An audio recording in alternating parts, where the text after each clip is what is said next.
하늘성이의 러브스토리.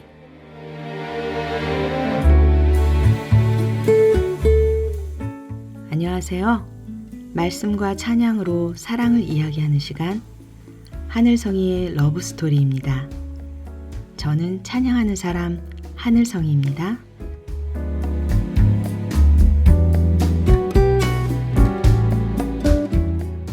지난 이야기에서 우리는 아브라함의 연약함과 그럼에도 놓지 않으시는 하나님의 은혜를 보았습니다.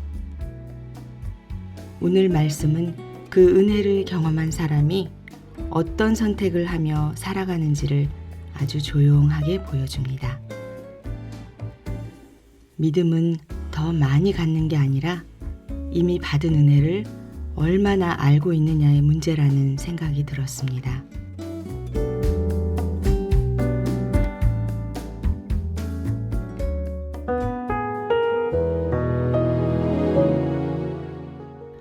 오늘 함께 나눌 말씀은 창세기 13장 1절부터 18절, 믿음은 하나님의 은혜를 아는 것이다 입니다. 아브람은 이집트를 떠나서 네겝으로 올라갔다. 그는 아내를 데리고서 모든 소유를 가지고 이집트를 떠났다. 조카 롯도 그와 함께 갔다. 아브람은 집짐승과 은과 금이 많은 큰 부자가 되었다. 그는 네겝에서는 얼마 살지 않고 그곳을 떠나 이곳 저곳으로 떠돌아다니다가 베델 부근에 이르렀다. 그곳은 베델과 아이 사이에 있는 예전에 장막을 치고 살던 곳이다. 그곳은 그가 처음으로 제단을 쌓은 곳이다. 거기에서 아브람은 주님의 이름을 부르며 예배를 드렸다. 아브람과 함께 다니는 롯에게도 양떼와 소떼와 장막이 따로 있었다. 그러나 그 땅은 그들이 함께 머물기에는 좁았다. 그들은 재산이 너무 많아서 그 땅에서 함께 머물 수가 없었다. 아브람의 집짐승을 치는 목자들과 롯의 집짐승을 치는 목자들 사이에 다툼이 일어나곤 하였다. 그때에 그 땅에는 가나안 사람들과 브리스 사람들도 살고 있었다. 아브람이 롯에게 말하였다. 너와 나 사이에 그리고 너의 목자들과 나의 목자들 사이에 어떠한 다툼도 있어서는 안 된다. 우리는 한 핏줄이 아니냐. 네가 보는 앞에 땅이 얼마든지 있으니 따로 떨어져 살자. 네가 왼쪽으로 가면 나는 오른쪽으로 가고 네가 오른쪽으로 가면 나는 왼쪽으로 가겠다. 롯이 멀리 바라보니 요단 온 들판이 소알에 이르기까지 물이 넉넉한 것이 마치 주님의 동산과도 같고 이집트 땅과도 같았다. 아직 주님께서 소돔과 고모라를 멸망시키시기 전이었다. 롯은 요단의 온 들판을 갖기로 하고 동쪽으로 떠났다. 이렇게 해서 두 사람은 따로 떨어져서 살게 되었다. 아브람은 가나안 땅에서 살고 롯은 평지의 여러 성읍을 돌아다니면서 살다가 소돔 가까이에 이르러서 자리를 잡았다. 소돔 사람들은 악하였으며 주님을 거슬러서 온갖 죄를 짓고 있었다. 롯이 아브람을 떠나간 뒤에 주님께서 아브람에게 말씀하셨다. 너 있는 곳에서 눈을 크게 뜨고 북쪽과 남쪽, 동쪽과 서쪽을 보아라. 내 눈에 보이는 이 모든 땅을 내가 너와 내 자손에게 아주 주겠다. 내가 너의 자손을 땅의 먼지처럼 셀 수 없이 많아지게 하겠다. 누구든지 땅의 먼지를 셀 수 있는 사람이 있다면 너의 자손을 셀 수 있을 것이다. 내가 이 땅을 너에게 주니 너는 가서 길이로도 걸어보고 너비로도 걸어보아라.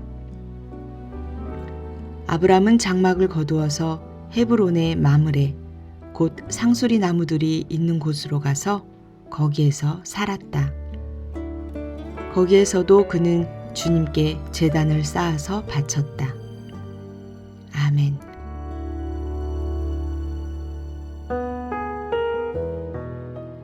말씀은 이렇게 시작합니다. 아브라함이 이집트를 떠나 다시 베델로 올라왔다는 기록. 그곳은 처음으로 제단을 쌓았던 자리였습니다. 저는 이 장면이 참 좋았어요. 실패한 뒤에도 다시 예배의 자리로 돌아오는 모습. 문제를 해결해서 돌아온 게 아니라 은혜로 건짐받고 돌아와 다시 하나님의 이름을 부르는 장면. 저도 삶에서 길을 잃을 때마다 결국 돌아오게 되는 자리가 예배의 자리라는 걸 점점 더 배우고 있는 것 같습니다. 아브람은 이제 아주 큰 부자가 되었습니다. 은도 많고 금도 많고 가축도 많습니다. 그런데 그 풍요가 다툼의 원인이 됩니다. 롯과 함께 머물 수 없을 만큼 소유가 커진 거죠. 이때 아브람의 선택이 참 인상 깊습니다. 그는 먼저 말합니다. 다투지 말자. 그리고 더 좋은 땅을 롯에게 양보합니다. 저는 이 장면을 묵상하면서 이런 생각이 들었습니다. 아브람은 더 이상 땅으로 자신을 증명할 필요가 없었구나. 롯은 눈에 보기에 좋은 땅을 선택합니다. 물이 넉넉하고 풍요로워 보이는 요단 들판. 그런데 아브람은 남겨진 땅에 그대로 머뭅니다. 이 선택의 차이는 믿음의 크기라기보다 은혜를 아는 깊이의 차이처럼 느껴졌습니다. 아브람은 이미 알고 있었던 거죠. 복은 땅이 아니라 하나님이라는 사실을요. 그래서 빼앗길 것 같은 순간에도 조급해하지 않고 손해보는 것 같아 보여도 평안할 수 있었던 것 같습니다. 롯이 떠난 뒤에 하나님은 다시 아브람에게 말씀하십니다. 눈을 들어 보아라. 이 모든 땅을 내가 너에게 주겠다. 아브람이 포기한 뒤에 하나님은 더 분명하게 약속하십니다. 이 장면을 묵상하며 제 마음엔 이런 기도가 생겼습니다. 하나님, 제가 붙잡고 있는 걸 내려놓을 수 있을 만큼 주님의 은혜를 알게 해주세요. 오늘 함께 듣고 싶은 찬양은 하늘성이의 너의 하나님 여호와가 입니다. 이 찬양은 우리가 어디에 서 있든지 무엇을 선택하든지 하나님은 이미 우리 가운데 계신 분이라는 아주 조용하지만 깊은 고백을 담고 있습니다.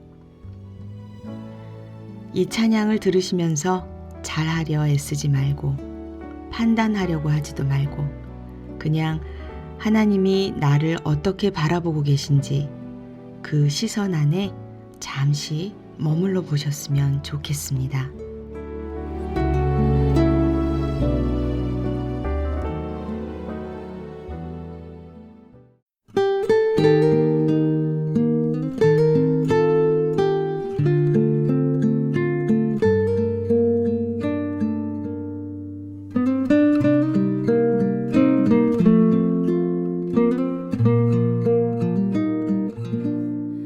너의 하나님 여호와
그가 너로 인하여 기쁨을 이기지 못하시며 너를 기뻐해 잠잠히 사랑하시며 너로 인하여 즐거이 부르는 축복의 말 너를 언제나 환영해 기뻐해 언제나 너를 사랑해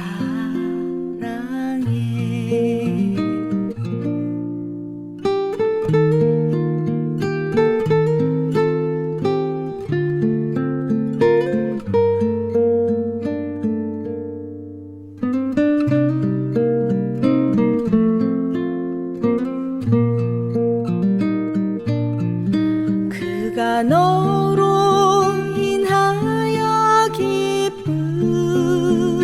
기쁨을 이기지 못하시며 너를 기뻐해 잠잠히 사랑하시며 너로 인하여 즐거이 부르는 축복의 말 너를 언제나 환영해 기뻐해 언제나 너를 사랑해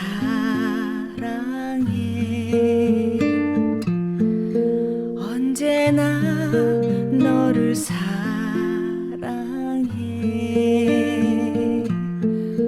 언제나 너를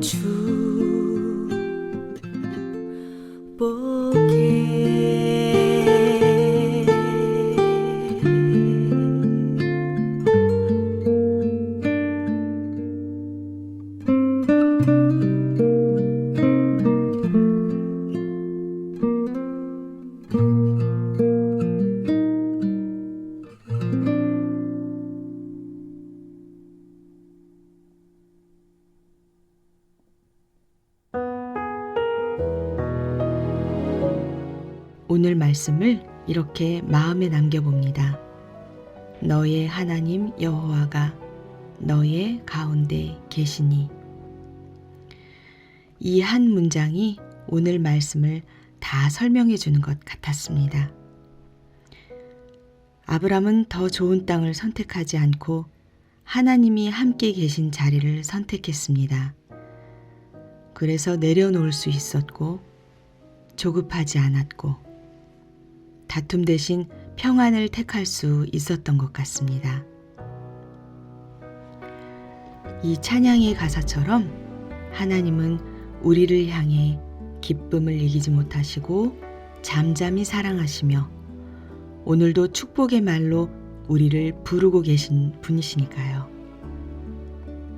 이번 한 주 우리가 어디에 있든지 하나님께서 나와 함께 계신다는 이 사실 하나로 조금 더 가볍게, 조금 더 믿음으로 선택하며 살아가면 좋겠습니다.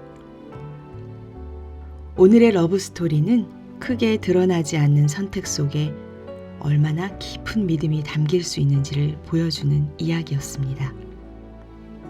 우리가 서 있는 자리에서 다시 한번 하나님의 은혜를 기억하며 선택할 수 있기를 바랍니다.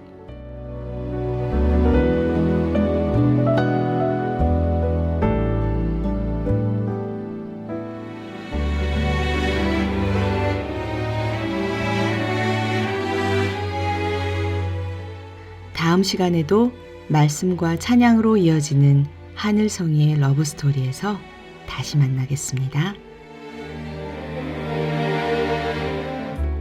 지금까지 저는 하늘성이었습니다. 여러분 모두 평안하세요.